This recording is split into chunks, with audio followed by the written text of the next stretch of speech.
You got into the safety business because you wanted to protect people, but somewhere along the way, the job started controlling your time, your schedule, your priorities, even your income potential. What if the expertise you've built over the years in the field can give you something more? More freedom, more control, more ownership of your future. I'm Sheldon Primus, the author of 7 Steps to Starting a Profitable Safety Consulting Business and the host of the Safety Consultant Podcast, with more than 350 episodes helping safety professionals become consultants and grow their career. Consulting changed my life. In fact, I'm a full-time RVer, and one consulting contract paid for my home I live in today. Now, I help safety professionals build their own consulting practice through bi-weekly coaching calls, accountability, and personal guidance. But this program isn't for everyone. Start with the Consultant Readiness Audit at sheldon.coach. What if everything we thought we knew about safety was just interference? From the host of the Rated R Safety Show and the founder of Safety FM comes the complete Signal Transmission Trilogy, now available in one powerful edition. Safety, in my opinion, the book that started the conversation.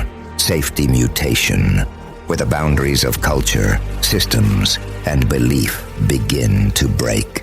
And now, Safety Transmission, the final piece of the signal. For the first time, all 3 books are together in one volume. The Signal Transmission Trilogy, Complete Edition.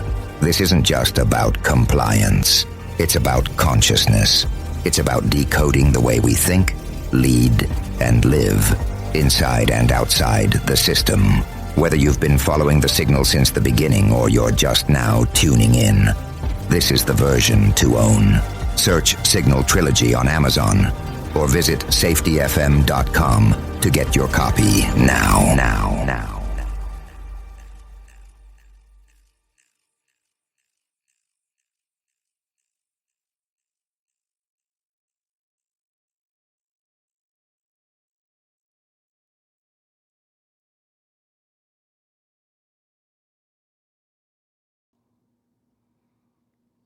Hi, this is Jim from Safety Wars. Before we start the program, I want to make sure everyone understands that we often talk about OSHA and EPA citations, along with some other regulatory actions from other agencies, legal cases, and criminal activity. Everyone is innocent until proven guilty in a court of law. Proposed fines are exactly that, and they are often litigated, reduced, or vacated. We use available public records, news accounts, and press releases. We cannot warranty or guarantee the details of any of the stories we share, since we are not directly involved with these stories, at least not most of the time. Enjoy the show.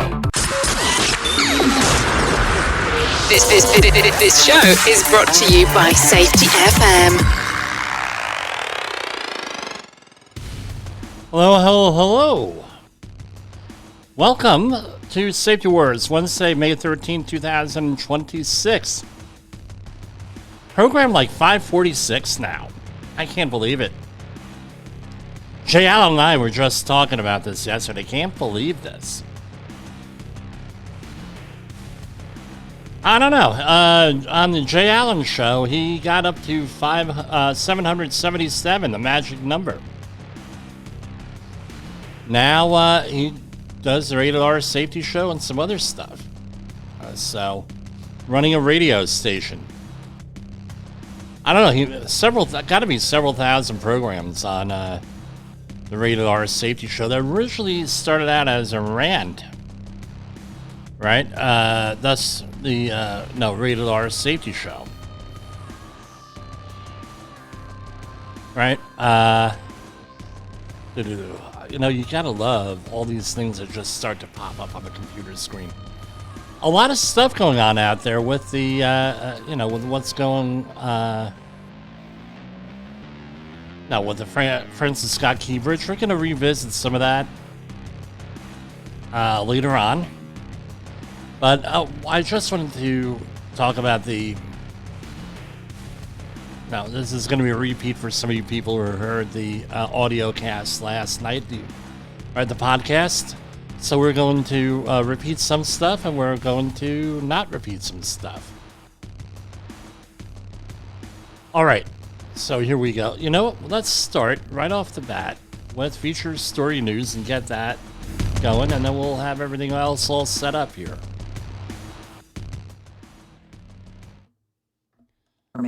U.S. President Donald Trump has arrived in Beijing for talks with Chinese President Xi Jinping as the two leaders look to ease months of tense trade relations. A tariff truce is expected to be extended following discussions this week. FSN's Nick Harper reports from Washington. Donald Trump will be hoping for some big wins over the course of the next 36 hours. Deal-making on trade, pushing China to buy more US energy and agricultural products, and trying to get China to release more of its rare earth minerals. But Trump arrives in Beijing bogged down by a war in Iran, a war that is still not over, and a war that he might need China's influence over Iran to help end. He does at least come with some leverage, advanced semiconductors from companies like Nvidia. The US has placed some export curbs on those that China is hoping the US will ease. I'm Nick Harper in Washington. The U.S. military is considering officially renaming the war with Iran Operation Sledgehammer, according to reporting by NBC News. It cites U.S. officials who say the name change could come if the current ceasefire collapses and President Donald Trump decides to start major combat operations again. FSN's Kate Fisher reports. Reports of this potential name change suggest that the Trump administration is seriously considering resuming its military action against Iran. It would also help the president to argue that the 60-day time limit on combat operations without congressional approval has restarted. Epic Fury's offensive was paused after 40 days of fighting. At the time, the administration informed Congress that hostilities with Iran had terminated, but the Pentagon has continued to describe the conflict as Operation Epic Fury. South Carolina's top court has overturned Alex Murdaugh's double murder conviction. The disgraced lawyer was convicted in 2023 of murdering his wife Maggie and their 22-year-old son Paul in a case that captivated the nation. In a unanimous opinion, the South Carolina justices said Murdaugh was denied his right to a fair trial because a county court clerk had influenced jurors. They accused Rebecca Hills of placing her fingers on the scales of justice after jurors testified that she suggested they not trust Murdaugh's testimony. State prosecutors had tried to argue that there was no evidence the comments changed the outcome of the trial. The top court has ordered a retrial, and Murdaugh will remain in jail until that happens. After pleading guilty to embezzling millions of dollars from his law firm, he maintains his innocence in the deaths of his wife and son. From bureaus worldwide, this is FSN. With FSN Spotlight, I'm Simon Marks. If you're like me, members of your family may have asked you whether they should be worried about Hantavirus, the Andes strain of which has already killed several people after an outbreak aboard the cruise ship the MV Hondias off the coast of Cape Verde. The World Health Organization says we are not witnessing the beginning of a new COVID-style pandemic, even as people are being monitored for symptoms in almost 24 separate countries. Professor Mark Fielder, a medical microbiologist at Kingston University in the UK, says the Andes strain of hantavirus spreads far less easily than COVID. Asymptomatic patients are not infectious. It's very different to COVID in that regard. And when they are under isolation at home, they are within their four walls at home. And you can't catch this virus just by passing it. Although the Andes virus does pass from human to human, it does so in a very ineffective manner.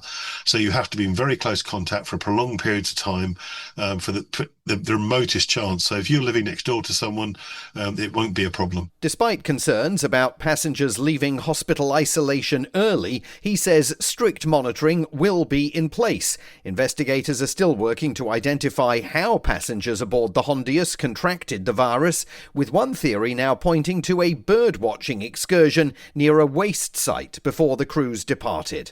With FSN Spotlight, I'm Simon Marks. And a recap of today's headlines. U.S. President Donald Trump is in Beijing for a high-stakes summit with Chinese President Xi Jinping as the leaders look to ease months of tense relations. The U.S. military is considering officially renaming the war with Iran Operation Sledgehammer, according to NBC News. South Carolina's top court has overturned Alex Murdaugh's double murder conviction in the deaths of his wife and son. That's Feature Story News. Tony Waterman reporting. Thank you, Tony Waterman. We're going to head on over to Department of Labor News here for today. And let's do a share screen for you folks on the videocast. So here we go. May 10th. This actually caused a little bit of controversy here on with some of the people on social media when I posted this. The U.S. Department of Labor, Health and Human Services, and Treasury announced a proposed rule that would create a new category of limited accepted benefits to further expand the ability of employers to offer meaningful fertility benefits to their employees. So what they're talking about is IVF treatments at this phase, at this time with that. Now, for a lot of Catholics, Catholic priest had commented to me extensively on this. Well, and I said, look, I just reported on the news. I don't, agree or disagree, but a lot of the fertility treatments are against Catholic teaching. So people got upset. I'm just reporting things here. But check check with your benefits at your employer and to see if you're covered by that. Here we have from U.S. Departments of Labor Justice announced enforcement actions against a company for alleged Immigration Nationality Act violations. The U.S. Department of Labor today announced an enforcement action against Caldera Incorporated following the allegation that it violated. Let me share this. The Immigration Nationality Act by unlawfully discriminating against hiring American workers in favor of foreign labor. Protecting the integrity of our immigration labor systems requires employers to follow the law and provide American workers a fair opportunity to compete for jobs, said Acting Secretary of Labor Keith Sonderling. Today's action reflects this administration's commitment to holding bad actors accountable when they attempt to circumvent those protections. As part of the enforcement action, the Department's Employment and Training Administration's Office of Foreign Labor Certification has suspended processing of all permanent labor certification application filed on behalf of the company for 180 days. The PERM program allows employers to sponsor workers for permanent resident status only after completing recruitment of U.S. workers. So you have to go and exhaust the supply of U.S. workers before you go and you get foreign workers. Right? There is potential for an extension for the enforcement action pending the results. Now, I remember we covered a lot of stories like this last year. Even one story where they had everybody under I guess it was the same act, doing menial labor or doing labor at foreign rates. So, for example, you would hire someone to do a job, right? And then you would pay them the same amount of money that you're paying in their country, wherever they came from, which was significantly less. And then, of course, charging American rates. Tell me, no, they were not health and safety people, but they could have been health and safety people because that's the kind of stuff that happens in the field. Yeah, negative. Yes, I am. Guess what? I had an employer send me to another state and then bill me out at New Jersey rates and want to pay me like I was in the other state. Oh, yeah. Or pay me New Jersey rates and then send me to a state where they were charging that state's rates, which are significantly higher than New Jersey rates, and, that sort of thing. was a long-term project, 2 years. The U.S. Department of Labor and its Office of Inspector General has announced a partnership in furtherance of President Donald J. Trump's executive order establishing the task force to eliminate fraud. Under the leadership of Vice President J.D. Vance, the department and the OIG will work together to safeguard American taxpayers and address widespread fraud and performance concerns related to the unemployment insurance programs administered across the country. Unemployment insurance systems nationwide face significant financial performance failures. For too long, these programs have gone unchallenged. That ends now, said Acting Secretary of Labor Keith Sonderling. The Department of Labor is working alongside OIG agents to investigate potential fraud and misuse. Our mission is clear: restore accountability to safeguard workers and taxpayers. So let's go down. Some of the most problematic state unemployment insurance programs include California, Illinois, Massachusetts, New Jersey, New York, and Pennsylvania. These 6 states combined are responsible for paying out $19 billion annually for unemployment and unemployment insurance benefits.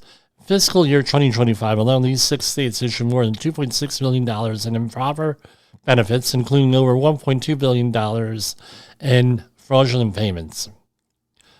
So, what does that come out to? 19 billion, let's multiply it by 5. 1.2 billion, let's multiply. So, you're looking at roughly 6% fraudulent payments. That seems a little bit low to me. Okay, we already talked about that. With that, okay, what else we have going on here?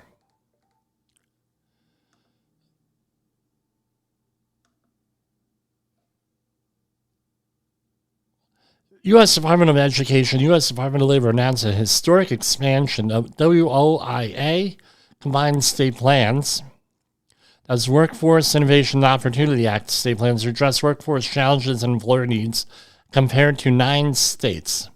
So 21 states have now submitted combined Workforce Innovation and Opportunity Act state plans to address workforce challenges and employer needs compared to just 9 states in 2024. Now, I don't know what to say here. I guess it's good that we're all getting worker training now with this. The people who need it, presumably, are getting it on that. But on the other hand, what are the states doing to fix the root cause of the problem? Are we talking about root causes and safety? What are they doing to fix the root cause of all of these problems of unemployment and everything else? Like I said during last year's mayoral race in New York with Mamdani and some of they were talking welfare fraud and this and that. Well, what exactly is the state doing to bring jobs into their state? What's the state doing to educate their people? That's where the question has to. One question has an answer. And I don't think we got a sufficient answer with that. All right. Here we have. I never met him. So I've met Senator Rand Paul. I've never met his son.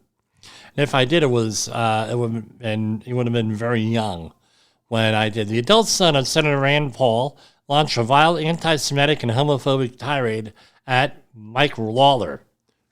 Why am I reporting on this? Mike Lawler is my congressman. At a D.C. bar Tuesday night, saying at one point that the Iran war was about the gays and the Jews, and I hate both of them, and I don't care if they die. Quote, unquote. That's what the report is. I'm just reading it. Right? This is out of the New York Post.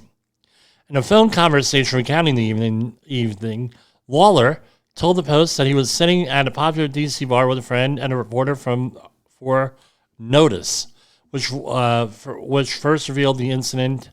What is Notice? I have no idea. Senator Rand Paul's bleeping son is sitting next to us at the bar. He just chimes in over our conversation, bleeping drunk and belligerent, and then starts going off about if Representative Thomas Massey loses his primary, it's because of my people, all they're called. I'm like, what people? It says the Jews. And I'm like, do you think I'm Jewish? I'm Irish, Italian, Catholic, buddy. I'm going to verify one thing. Mike Lawler's office is loaded with, not loaded, but has several pieces of Sopranos memorabilia in it. So, he's not Jewish, right? Here with this. He's like, wait, you're not Jewish? And Lawler said, what? If I was, what's the problem? Then he got into the Middle East, and it goes on and on and on. Now, let me point out something here, that this is not mentioned in the article or some of the other articles here. All right, Rockland County, where I live, has a significant population of Jewish people in the Jewish faith, whether they are ultra-Orthodox or Haredi or Hasidic, Orthodox, Reformed, and I think there's one other type which escapes my mind right now. So when you are a congressman for a community with a significant group, whether it's by race, religion, what have you, it would make sense that you sit down and you talk to them, especially if you're going to be a good congressman, and especially if you're running for election. So I don't understand where this is here. And with after my dealings with both Ron Paul and his son I met once. Ron Paul, his father, who was a congressman for many years out of Texas, met many times. I'm actually surprised that something like this would happen. I really am. A little bit disappointing there. Okay. So, Notice.org, I've never heard of this organization here. They did a report on this story because one of their reporters was an eyewitness to them. So I don't know what's going on here.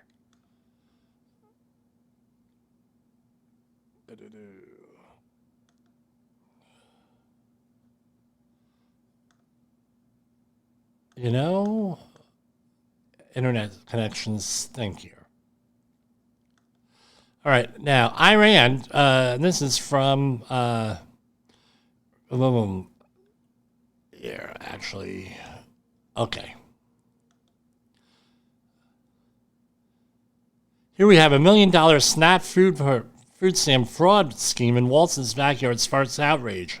It's a cruel joke. Authorities say Mr. Mohammed's plan involved a high degree, I can't pronounce the first name, involved a high degree of sophistication and occurred over a lengthy period of time. Again, Minnesota, a lot of fraud. Don't know what to tell you. Now, I have been mentioning this for time immemorial here at this point, 543 programs. And Hegseth dismisses the foolish U.S. stockpile concerns as Iran conflict tests munitions. Tomahawk missiles, ATACMS, and Patriot interceptors are among the systems heavily used during the Iranian conflict. Now we have this article here that says, he says, it's a load of baloney.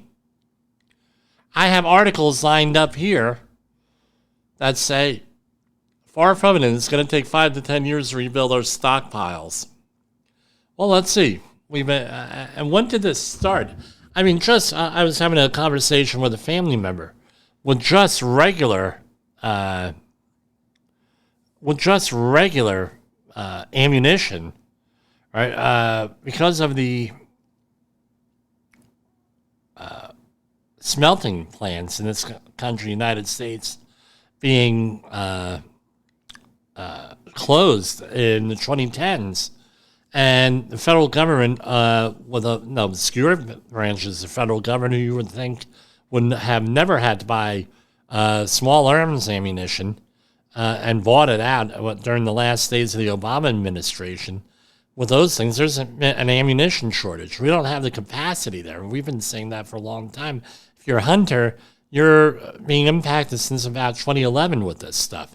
We don't have the capacity. We shut the factories. Was not a very smart thing to do. Very short-sighted, in my opinion. And I'm not saying that with hindsight bias. When I grew up, there were a lot of World War II veterans still who were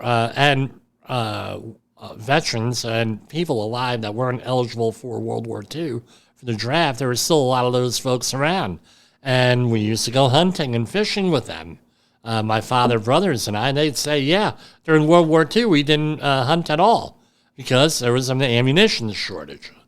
I was like, oh, how could there be an ammunition shortage? No, you're 10 years old. What do you know? Right? Don't tell that to my kids. But, 10 years old, what do you know? Well, yeah, sure enough, ammunition shortages do happen here. And with that, and between that and the Ukrainian war supplies, I mean, at a certain point, we call it pathological empathy here. And that's where you put yourself in danger by being concerned about other people. And I don't know. Here you go. Did you hear this one? Eric Clapton was hit in the chest by a fan-thrown object, cut concert short. The 81-year-old was struck by what appeared to be a vinyl record and skipped his usual encore Thursday night in Spain. I don't know. What is it with people? When did this become fashionable? I know this. No, you hear about this. Adele, I think it happened to. It happened to Katy Perry. It might have happened to Taylor Swift. Definitely happened to Madonna, where they got hit by thrown objects. I don't get it. It used to be, I'm dating myself. For whatever reason, they used to throw batteries back in the day. Food back in the day. I remember there was an incident in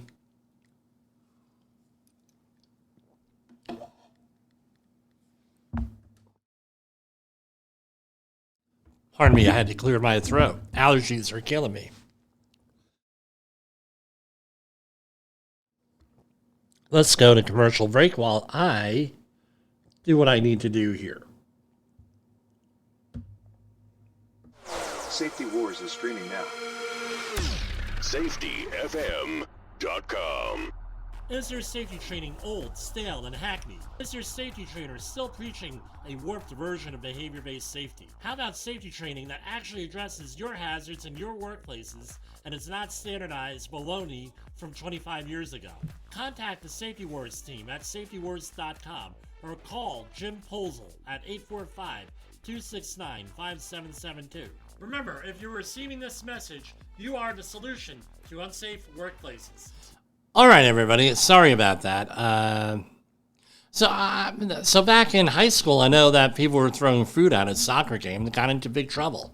Made the paper and everything. That was back in the 80s. I don't know what would happen today if a situation like that happened. And what's even funnier is a friend of the program, Ed, who I went to high school with, he is now working for the recipients of the food, right, on there. And he says it's pretty funny how you have two different points of view on the same incident here. It was St. Joe's versus East Brunswick in soccer. Finals, I think. So it did not appear that Clapton was injured or two-faced by a flying object. He performed his May 10th show in Barcelona as scheduled. I don't know. I don't know what to tell you. Now, I'll say this much. After the tragedy that he had back in 1993 with his son dying, he changed his life significantly. Now, so you hear people go through a tragedy, they change their life significantly, and he became very, very religious with this thing. I wonder if he still plays cocaine with that. I don't know. What I a couple months ago, I hit my son said, well, Dad, did they really have songs about cocaine on the radio when you were a kid? I said, oh, absolutely, and here it is. You know. She's all right, she's all right, she's all right, do cocaine. You know, yes, I'm a bad singer. However, some songs I can sing, as attested to by Jay Allen when we went to karaoke. But anyway, Australia's government conducted scenario analysis in its annual budget under which the war in Iran intensifies, driving oil to $200 a barrel and throwing the global economy into chaos.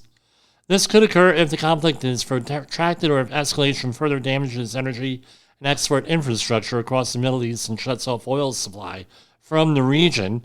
And this is from the financialpost.com, including through the Red Sea trade route. Now, let me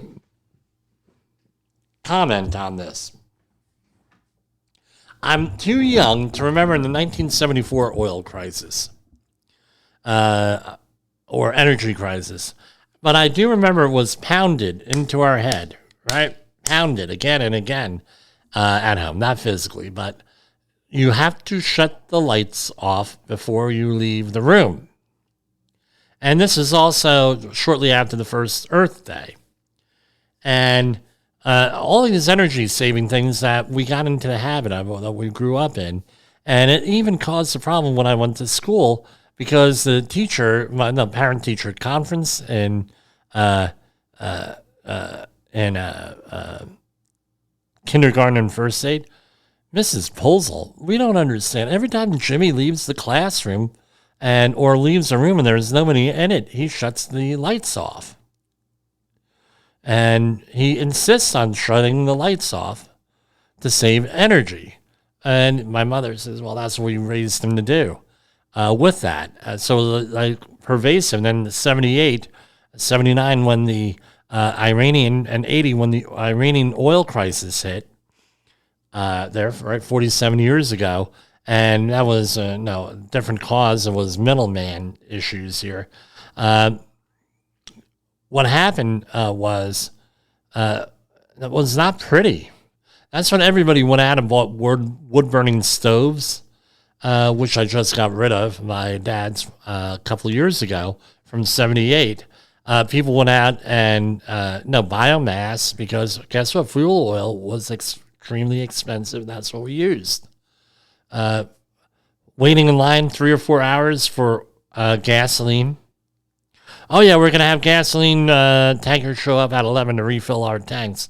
You had people out there 8 o'clock in the morning.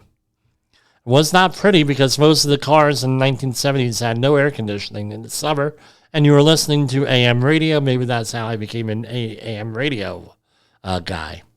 But here we're talking oil prices. We got used to real cheap oil, and that's what all the business plans are on, right? Are based on worldwide. And now you're dealing with higher energy prices. It's an issue. Now, what I'm going to predict is this. Last time we had these situations about 25 years ago, what did everybody do here, right? Early 2000s. There was a big biking craze. I predict we're going to have some e-bikes out there, a lot of them, with that. But the thing is, electric's going up in price also. So it's an issue. It's an issue to keep. Now, my question is, what are you doing for this? On Friday, I'm giving a presentation at Rutgers. I'll probably release it here late this week, early next week. We'll do it here on disaster planning. I know it's not disaster month, but we're going to talk about it. And what it comes down to, and I had a conversation with an organization I deal with the Hantavirus also. Now, I'm not changing things, right, because it's a disaster. Hantavirus. Now, you're going to say, well, well, it's like this. Will the Hantavirus situation turn into another COVID-19 situation with quarantines and lockdowns and everything else? I don't know. I have no idea. None. If it does, how are we going to manage this? Because right now in Congress today, there was a man talking about cover-ups, a whistleblower. I have the program. I'm going to edit that in its entirety. I'm going to have it here tomorrow. All of the things, I'm still going through the testimony. The accusations are amazing. And now what's going to happen if this Hantavirus thing gets bad, becomes another COVID-19? Do we actually trust the CDC and our other government officials to manage it correctly, to actually manage it? So I'm going to say what I said immediately after the anthrax cleanups. We didn't have this venue here, but I'm going to say that they ain't prepared for nothing. And I'm going to go on that assumption. Because right now what I see is, well, they didn't know what they were going to do. No one's going to do anything, blah, blah, blah. Not going to be taken seriously. No, we're not going to listen to the government. Then this time it might actually be the boy who cried wolf, where we might actually have a problem. Or on the other hand, they're going to be paralyzed to do anything because they don't want to again, election year and everything else. So what does it come down to is this: what are you doing? We talked about Hantavirus last night. Very, very common in the United States. Right? 900 people since 1993 died from Hantavirus. They have a 40% fatality rate, which means that there were about 2,000 cases in 25 years, right? Roughly. Now you may, well, that's not a lot. Well, that was with the strains we had here, not the strain that this is dealing with.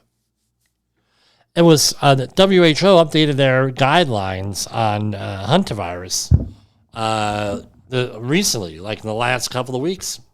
We got a story on this. We talked about it last night.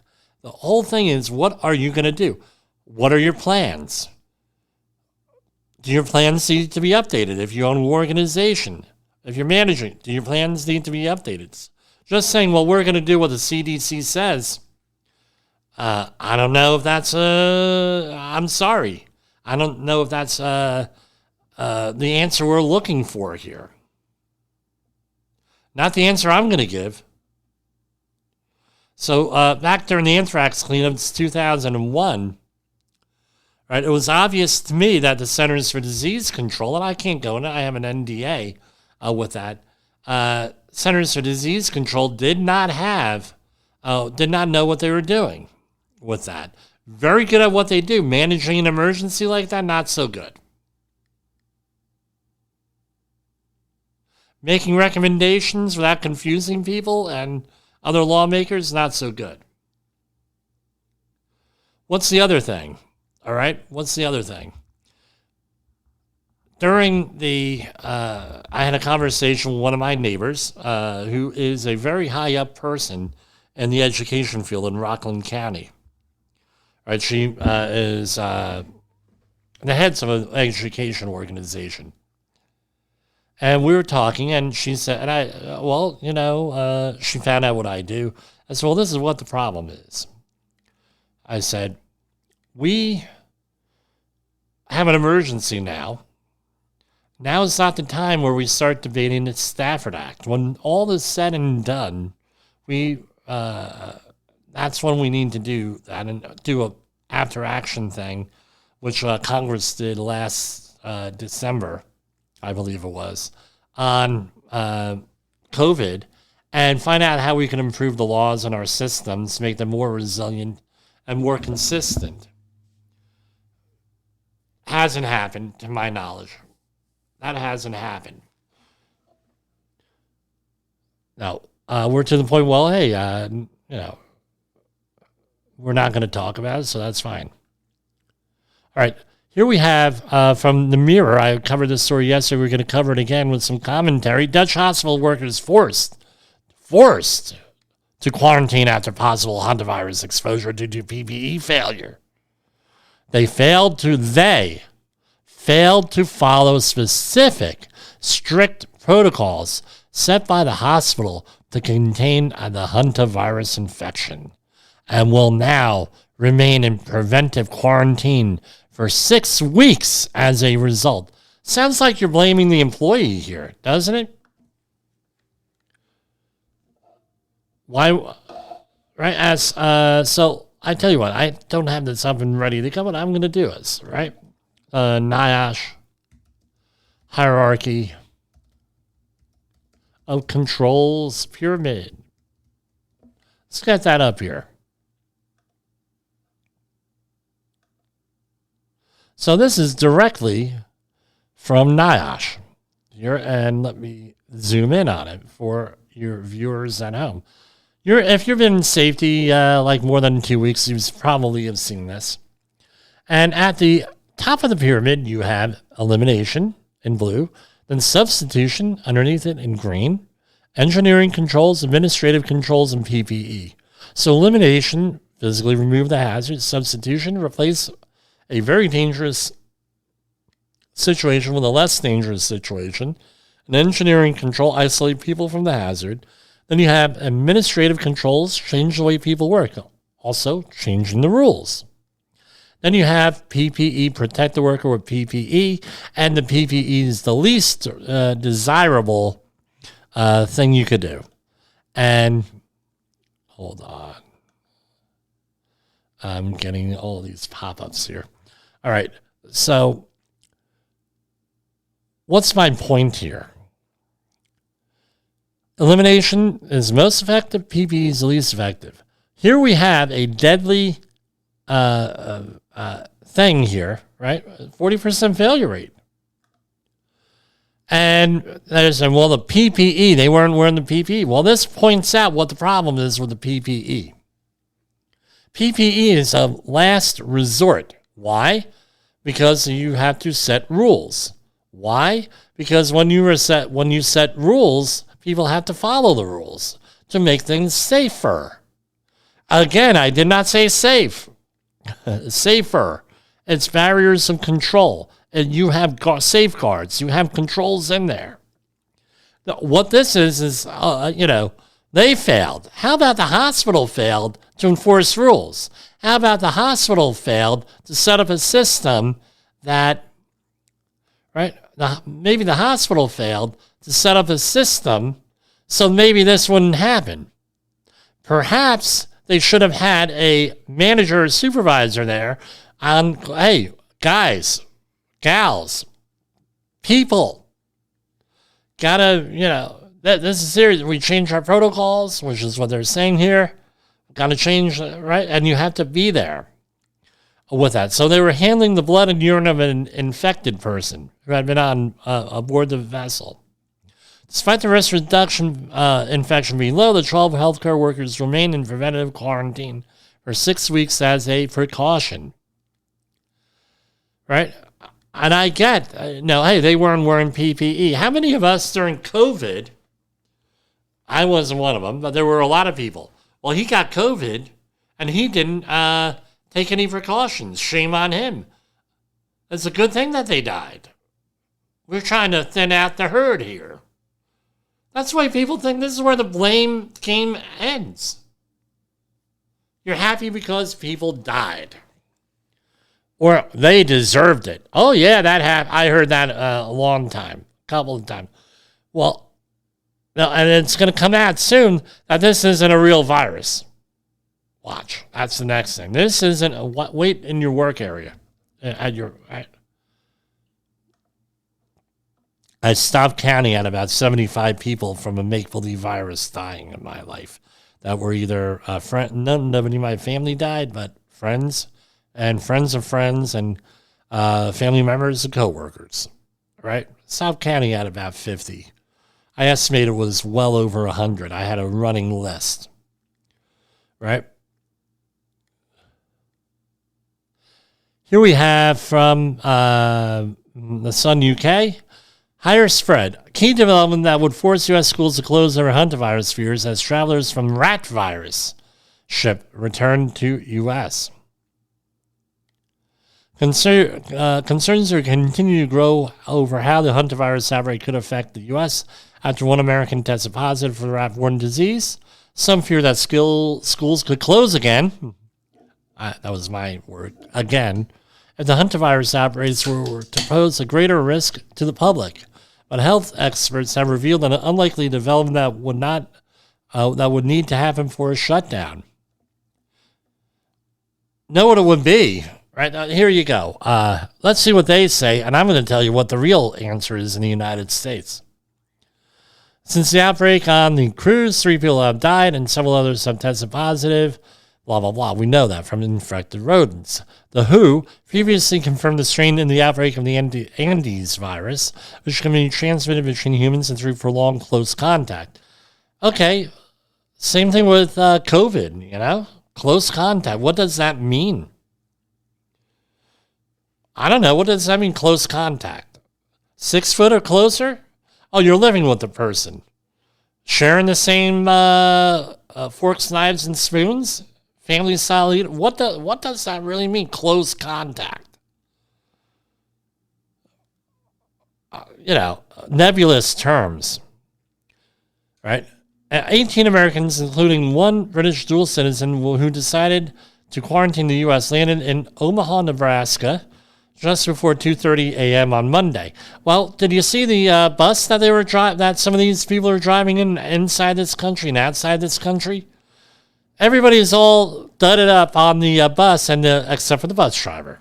So I guess it's screw the bus driver. Officials confirmed that one American tested positive for Hantavirus. Right, so let's go down here. All right, public anxiety has began with some parents worried that schools could close likely, right?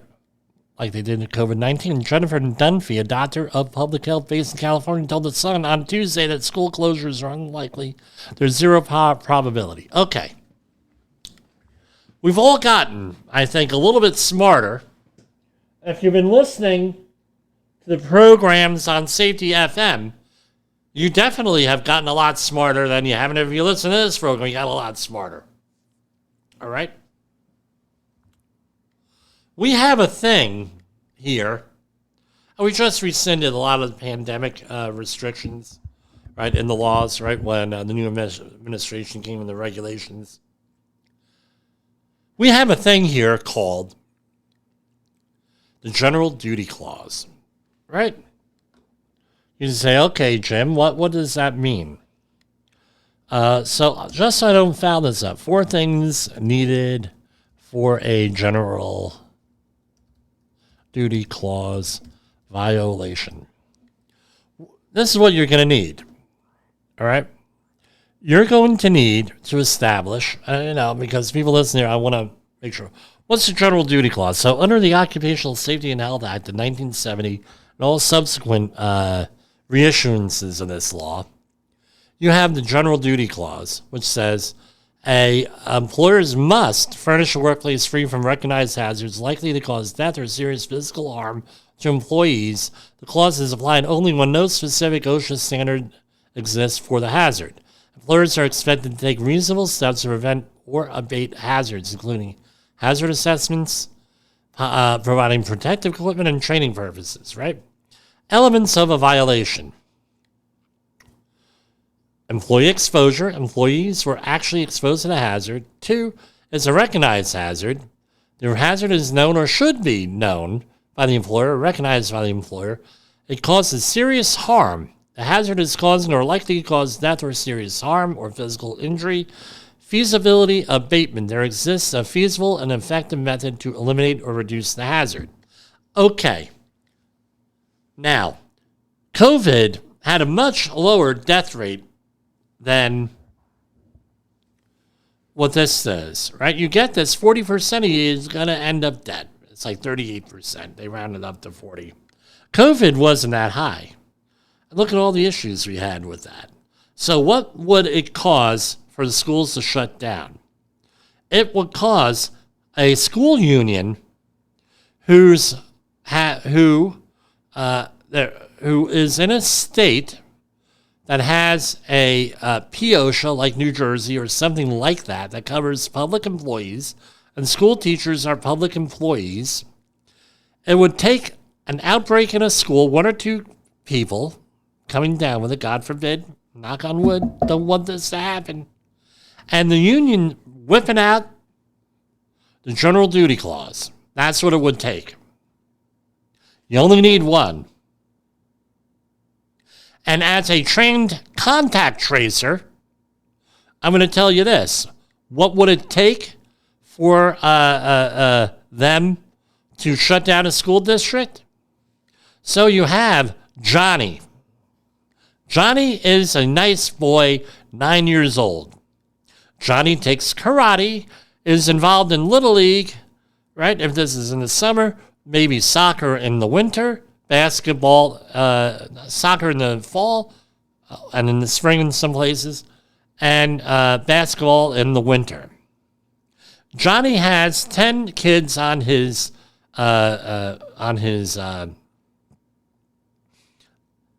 basketball team. He has 14 kids on his Little League team. He has, I don't know, however many kids are on a soccer team. I don't recall. Okay? So now we have Johnny has patient 0. Now he was in close physical contact with around 35 kids, right, in a school district. That school district has 4 elementary schools. So 30 kids, roughly, well, I should have said 32 kids total, then it will be easy math, and there will be 8 kids. At every school, potentially, was exposed to Johnny who has the Hantavirus. What do you think is going to happen when they... I got to cut this whole thing out here, and this is going to be a separate video. What do you think is going to happen when the teachers union gets involved? When the parents get involved? All these kids go into quarantine. If the quarantine policy is truly going to be 6 weeks of quarantine. You think the public health system is going to be on overload? You think they're going to let Johnny's friends stay at home, infecting all of those families? We're going to assume there's 3 other people in the house. Now we go from 30 people, now potentially up to 90 people, plus 90 people here. And then whatever they were involved in their school, and then, prove to us we're not going to get Hantavirus. And that's when the General Duty Clause kicks in. And then guess what?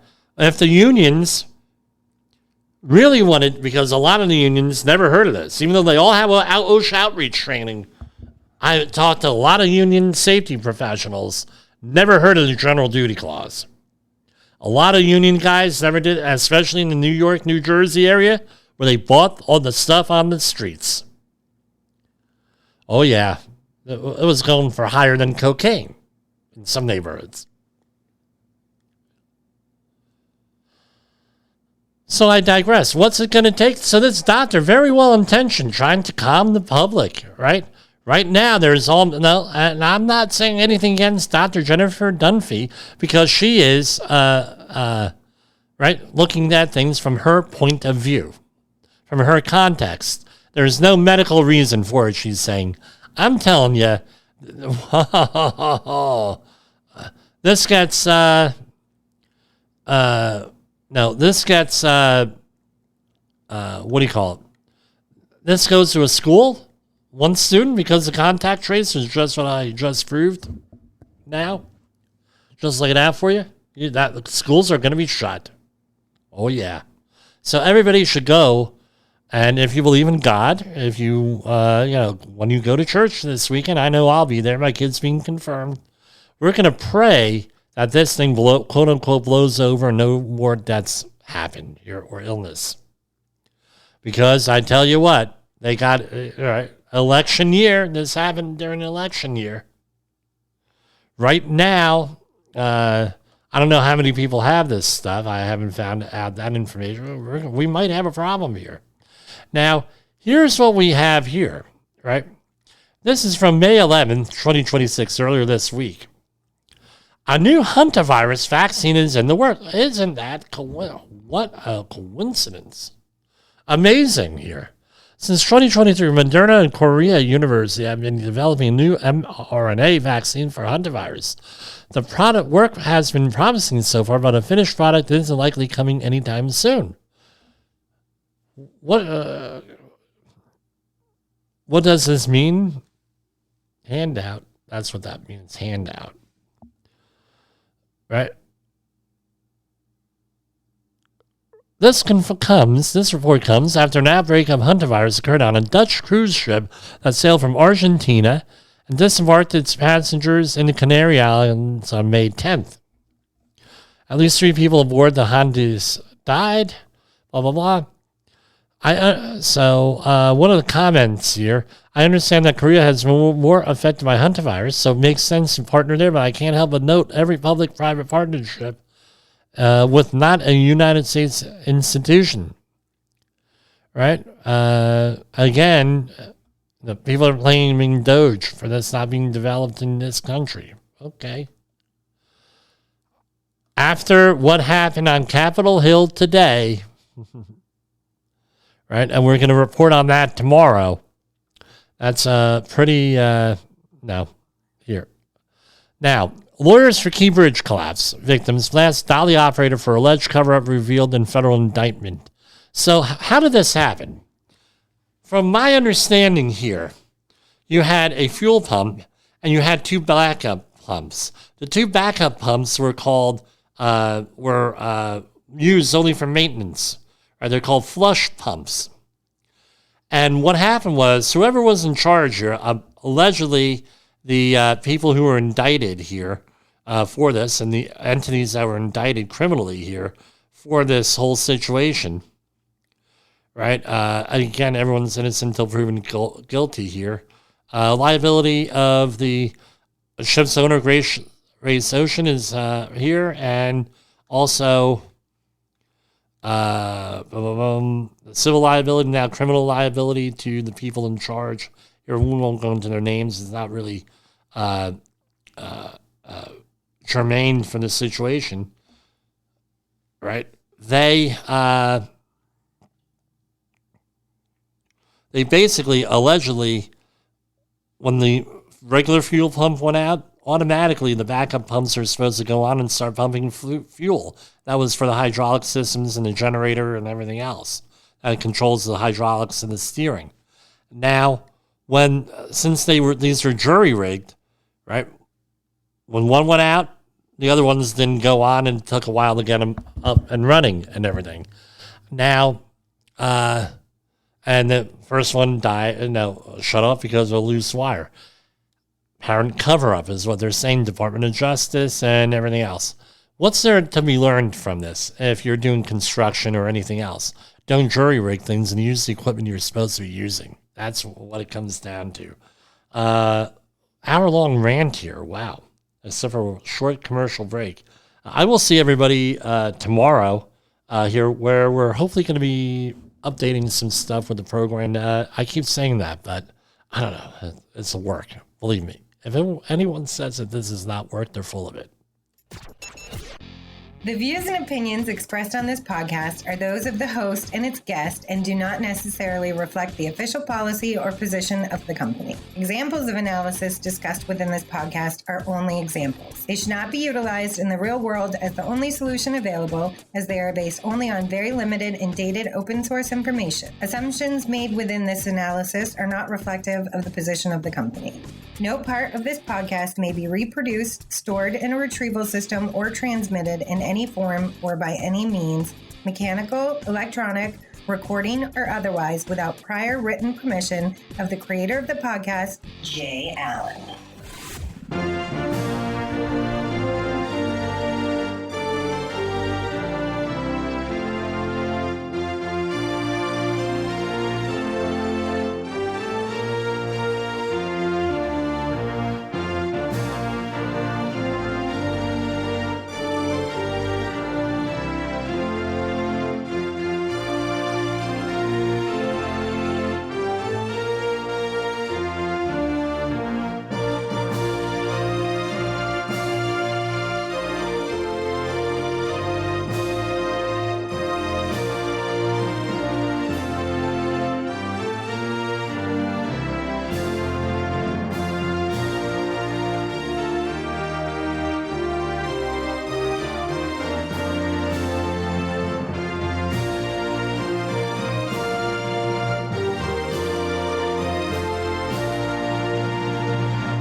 You got into the safety business because you wanted to protect people, but somewhere along the way the job started controlling your time, your schedule, your priorities, even your income potential.